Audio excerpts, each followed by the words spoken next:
Today, I want to talk or begin a series of talks on the Bardo. And while I was preparing these, I was wondering exactly where to start and how deeply to go into this. And the decision that I came to was that it really is good to try to get as much context or background information as possible so that there is a better chance of understanding these teachings, which are very profound about death and what happens between death and rebirth, and all the different factors that come into play with that process. So, in other words, we need perspective on these teachings, the relationships that we have with our world, with others, with ourselves. And we need to really understand ourselves better to really understand these teachings. I was thinking how to present this. And so I'm going to, this is what came to mind is I saw a video recently, and in that video, it was an animation, and it showed a picture from above of a man in a rowboat rowing himself around in circles. And then they zoomed out, and it showed that he was not only rowing around in circles, but he was rowing in a teacup.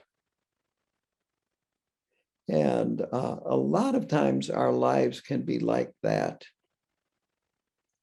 and our perspective can be like that.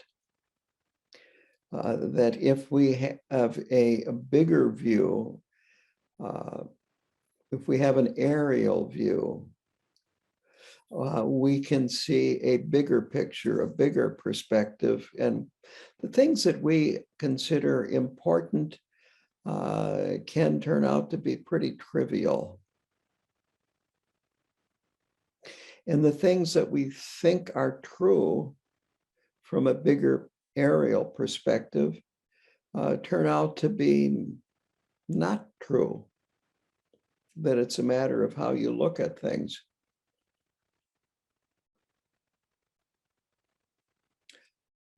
To put this another way, this teaching is really going to go into what is real, what is reality, and how do we decide on what is real.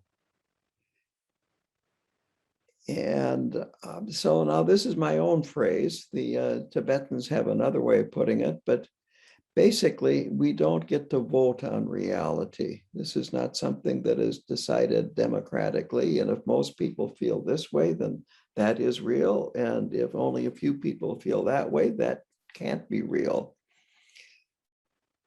So we need to really go into deeply the Buddhist explanation of what are called the two truths. The way things appear and the way things actually are.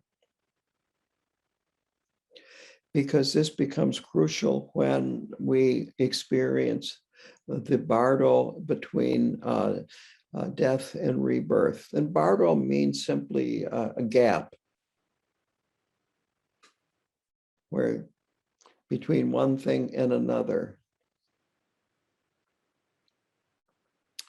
So in Tibetan Buddhism, the measure of understanding absolute truth is permanence. If it doesn't change, if it's permanent, it is absolute truth. But if it is impermanent, if it changes, then it's not true because it's going to disappear. It won't last. And this is relative truth. So now I'm going to kind of go on to a little different area and come back to that in the future, a little later on in today's talk. So first of all, since this is about dying and then the Bardo and then rebirth, it's important to understand that death is inevitable. It's totally unavoidable. It's only a matter of when it's going to happen and how it's going to happen. And needless to say, it is a very difficult topic to even think about for a lot of people. That there are a lot of strong emotions that come up when we think about our own death, think about the death or experience the death of someone that was close to us. Even the death of a pet that we've had can be extremely painful. And it can be very frightening to even think about it when we're alive.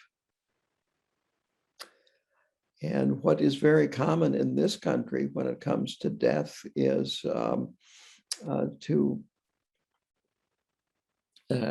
deny it, to behave as if you're not going to die, like you're invincible. I think many of us have had that experience when we were younger, that death is something that happens to other people, especially older people. And I have heard a number of stories about when somebody has died and the relatives, perhaps the partner, the children, or whoever else is responsible, have to clean up a huge mess that person left behind because there was no will. There wasn't even an organization of, where the financial information was, tax returns, investments, and so on and so forth. That obviously that person wasn't thinking about what would happen if I would go. No advance directive, and so forth. And it just can leave a huge mess for the relatives to try to clean up for you. So one point here is to don't deny that death could happen, and try to make things as easy as possible for the people that you leave behind. This doesn't have too much to do with Tibetan Buddhism, so as much as just plain wisdom in the mundane world. But it really is important to not just kind of deny that death could happen to us. It's actually very important to keep that in mind. Another response to relating to death is to avoid it, to just keep busy. Busy so that you don't have time to think about it. And a third would be just plain depression. You do think about it, but this is too depressing to think about. Then I thought I'd talk a little bit about funerals in this country, because I know that when some of these Tibetan teachers came to this country, that they had really not experienced anything like the rites that we have in this country. That now they talk about funerals as being a celebration of life. And On my mother's side of my family, there's a funeral business that was founded right after the First World War, and my cousin is now in charge of that business, and he's training his son to take over the business soon. And I spent one summer working at that funeral home when I was in college. And you may have known this by now, but this is what I can tell you, is that one of the important functions of a mortician is to make that dead body look very good. And you might say a compliment to a mortician is that that person looks better now than when they were alive. I'm not saying that this is denial, but this is the way things are. And on the other hand, at least as far as I am concerned, and I think most Buddhists would be, that it's fine to share stories and go into experiences that you had with this person in the past, to smile, to laugh, to share a meal together, and so forth. But also, there are, in terms of the Buddhist perspective, these people, their consciousnesses have left the body and are now in the Bardo, and it's excellent to do prayers for them, to make offerings to monasteries, monks and nuns, teachers, and so forth, and dedicate the merit to them. I presided over a Chinese funeral in Minneapolis a number of years ago. I had no connection with the family, but they wanted a Buddhist funeral, and somehow or another they got a hold of me rather than someone else in the Twin Cities. And I was really surprised at the time, because, and I chanted the prayers in Tibetan, following the instructions that I have received on how to lead a funeral. But as soon as I started chanting, the first syllable came out of my mouth, and they started wailing, not sniffling, but wailing loudly. And that is a Chinese tradition, that at the funeral, you make a lot of noise, that it's benefiting the person that has died. I don't know too much about that tradition, but it did surprise me. So I'm going to read here. This is a description of how it would have been handled, how the death of a person would be handled in Tibet traditionally. And this comes from a book titled Life in Relation to Death by Chagdud Tulku Rinpoche.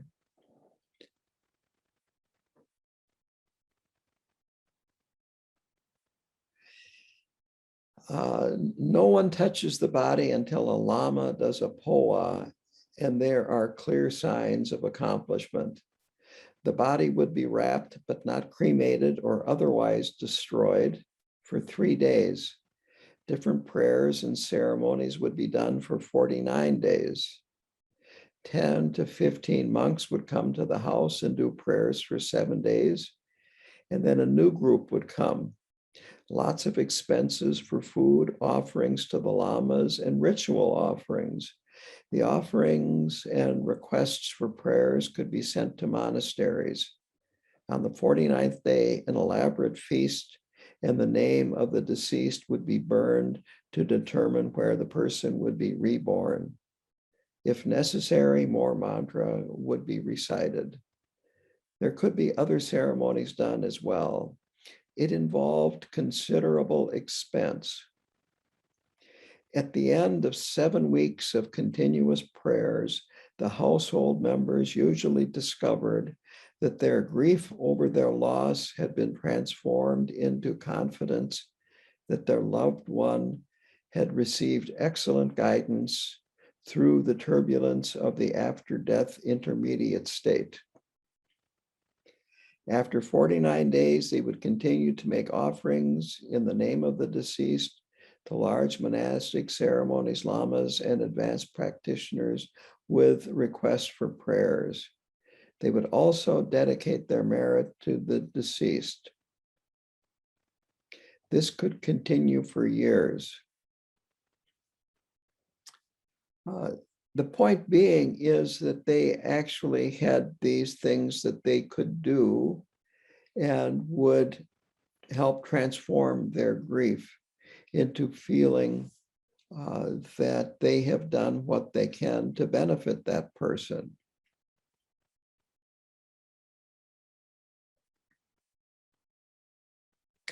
And I can tell you from my own experience, a lot of times, and this was before I came involved in Buddhism and the Buddha's teachings, but it's easy to just feel helpless. Somebody dies and you feel helpless, you feel like you can't do anything.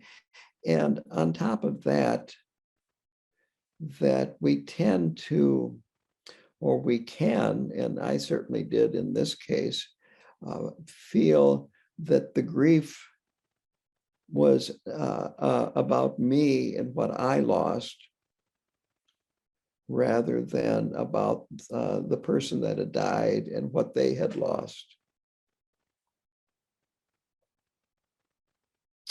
So to go back to what I was talking about at the beginning, it's really important to have as clear a picture as possible of what's going on inside our heads, our minds, how we are viewing this, because the clearer we see about what's going on with our mind, our attachments, our thoughts, and so forth, the better able we are able to transform the grief in a positive way and actually use it.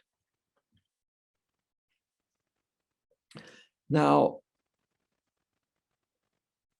one part of the dying process in death is that the mind has become free of the body, and it is possible to become enlightened during this time. Another excellent outcome is to be reborn in a pure land like Chenrezi's, in Amitabha's Pure Land, of Dewa Chen, the land of great bliss. Or at least it's possible to, in this intermediate state, to have a better rebirth than your karma would allow you to have. So there's a lot that can be accomplished in this period of dying and then death. And these Bardo teachings then are directed at that, to help us have a much better outcome at the time of death than would be, you might say, dictated by our karma. So to understand death, we really need to understand life, understand how we experience life, understand how our mind looks and experiences life, our body, how we view other people and outer objects, and basically who we are. So mind or consciousness or wisdom, awareness, there are many, many different words in Buddhism. It is unborn, it's undying, it's uncreated. It's not made out of matter. It transcends the material world. And since it's not made out of matter, it continues after death. after the death of the body. It's only the body that dies. And this mind, this awareness, is much more than the mind that we're familiar with. It is actually, in a way, it's no different. And in a way, it's very, very different.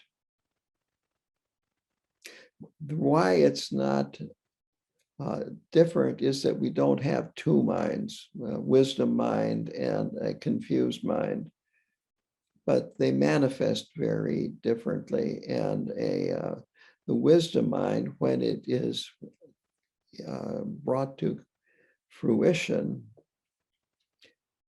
is free of all the obscurations that we suffer from and that block our wisdom. That in terms of the absolute, our mind is Buddha, same as the Buddha's mind, but that's not the way we experience it. The idea of Buddha nature, though, explains this, that we all have this seed of Buddhahood, and it's just a matter of doing what is necessary for that seed to sprout, grow, and bear fruit. In Tibetan Buddhism, we have the Vajrayana with all kinds of Vajrayana deities. In fact, behind me, I'm going to actually get up and move here, but you can see all these statues here on my shrine. Those are all different Vajrayana deities. And in Vajrayana, these represent actually our own mind, qualities of our own mind. So this is important, very important, in fact, to realize that we are Chenrezi in a seed form, that our Chenrezi nature has not sprouted, grown, and borne fruit. The same thing with Tara and all the other deities. But if from the perspective of absolute truth, this is who we are. And in the Bardo, we can actually realize this and be liberated. But it takes a lot of practice, training, and so on and so forth to be able to accomplish this. But to use Buddhist phrases, our mind is the union of appearance and emptiness, of bliss emptiness, compassion emptiness. And emptiness is not a negation. What it is, it's a potential. Emptiness means that it's empty of true existence, but it is full of potential. Anything and everything arises from emptiness. It used to be that it would be translated frequently as void, and that's an incorrect word in terms of trying to explain emptiness. Emptiness is potential, full of possibility. And in fact, Khenpo Karthar Rinpoche has a book about the Bardo, and it is called the Bardo, the Interval of Possibility. And so this is coming back to talk a little bit about that. So it is possible for us to gain control over this process in the Bardo. And as I said, there are different outcomes that can happen. The best is that you become enlightened. Another possible outcome is to become reborn in a pure land. And the third is to have a better human birth than your karma would direct you towards ordinarily. And most beings that don't have the spiritual practice behind, we are, I guess the term is, blown about by the winds of karma, our own karma, in this interval. And that determines where we will be reborn and in what realm we will be reborn in. I will add this, though. I read that little quote about how a funeral would be performed in Tibet. And it is possible through these rituals and through prayers and offerings and so forth to influence a person who has died while they were in the Bardo and influence them in a positive way, beneficial way.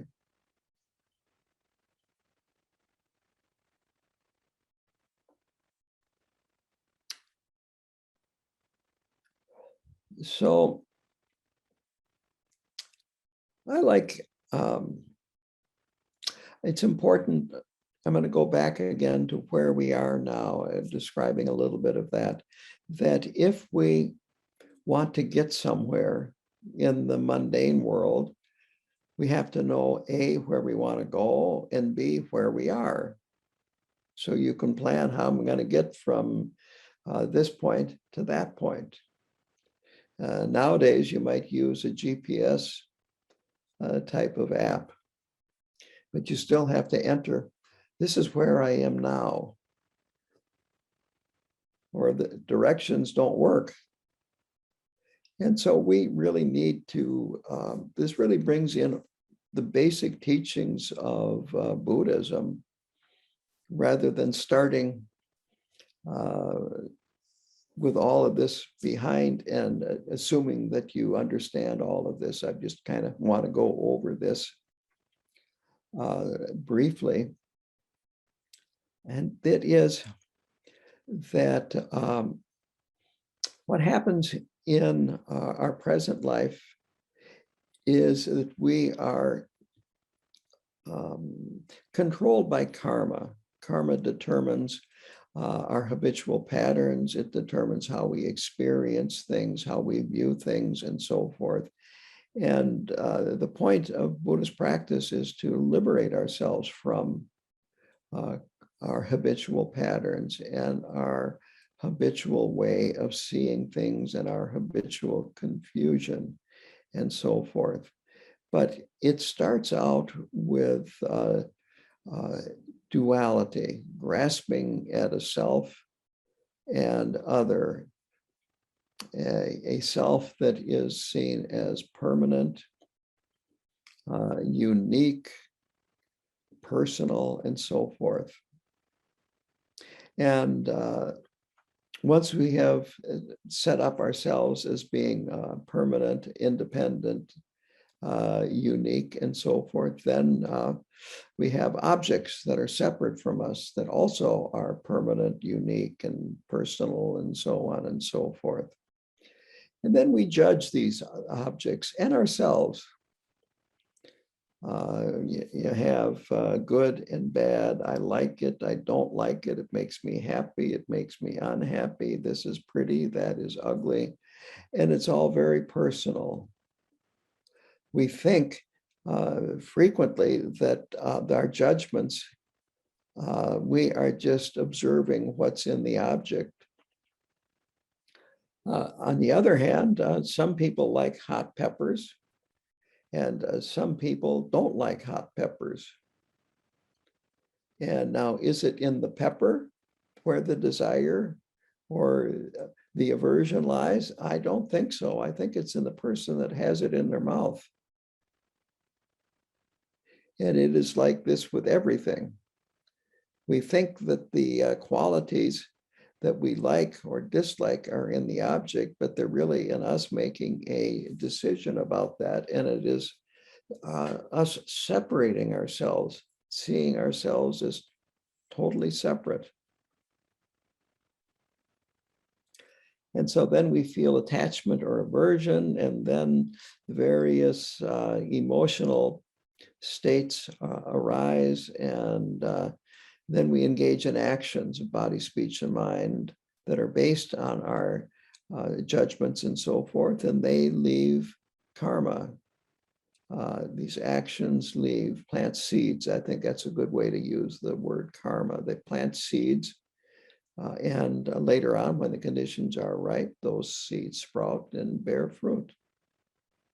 And then we have either pleasant situations or unpleasant situations. And we, again, think that this is outside of us, where in fact we've created them. It might be past lives that we've created these seeds, and now they are sprouting. But the fact is that what we experience is a result of what we have done in the past due to karma.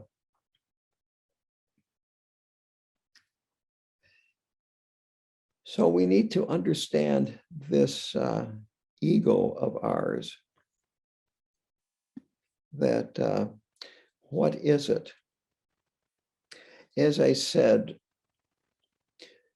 we tend to feel that this ego or this personal self is permanent, it's unchanging, it exists, it's true, it's ultimate, it's personal. But if we look at it closely, we look closely at who we think we are, that we change. As we go through life, we can change, and can change dramatically over a surprisingly short period of time. We have stages of life, and while there might be some threads that go through our lives that seem pretty stable, that it just means they're not changing as quickly as other threads that run through our lives. When we're quite young, when we're first born, we're actually pretty simple. We don't even have a name. And we don't choose our name, it's given to us. And yet, after a while, we come to associate that name with ourselves and think, that's who I am. But the name was given to us by other people. And the difference between a 1-year-old and a 5-year-old is dramatic. And now the difference between a 5-year-old and a 25-year-old, again, is dramatic. They're very different.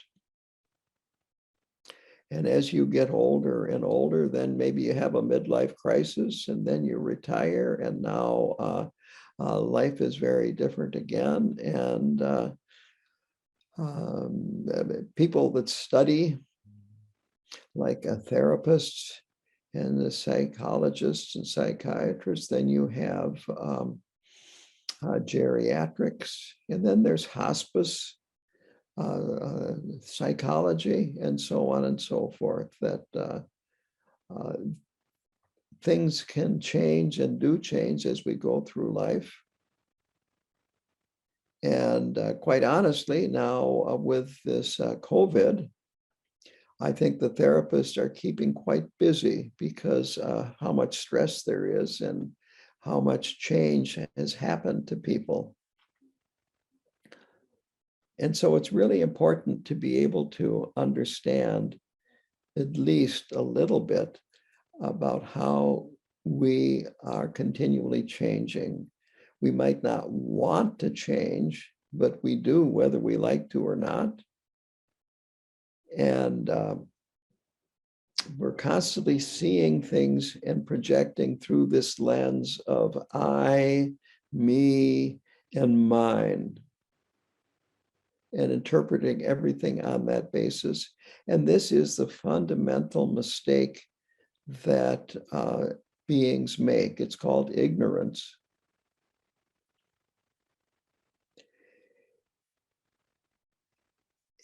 So it's interesting to think about this. Now, if your ego is permanent and unchanging, then why does it hurt? Why do we get upset when other people say bad things about us behind our backs and we hear about it? Why do we get afraid? And when a loved one dies, then why are you hurt? Why do you grieve if there's something permanent there and unchanging?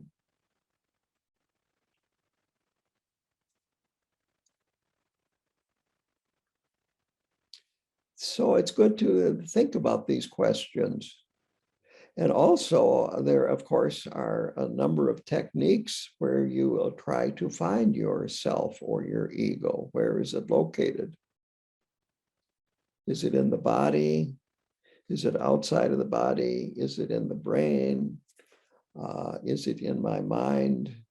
And so forth. And you look for it. And if you do these techniques properly, you end up finding that you can't find anything, or maybe discovering that you can't find anything.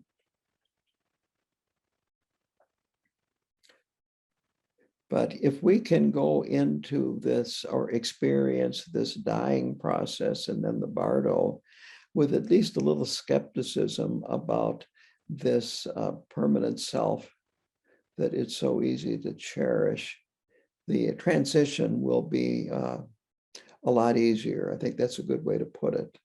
The transition between dying, death, and then rebirth will be much easier. There'll be much less fear and so on. So to kind of sum up this first talk, it's important to understand the difference between relative reality and absolute reality. That relative reality is the world of appearances. It's the world that we project that is dualistic, me, other. And it is described as being a bit like a dream, that just when you, as you are dreaming and you believe what you are dreaming, but when you wake up, you realize that it was just a dream. So it is that when you become realized, you see that the way you're experiencing things now is like in a dream, like a fantasy. It's not real. It's just what you are experiencing. It's changing, constantly changing, and it's not even solid. So with that, I am going to open it up to questions.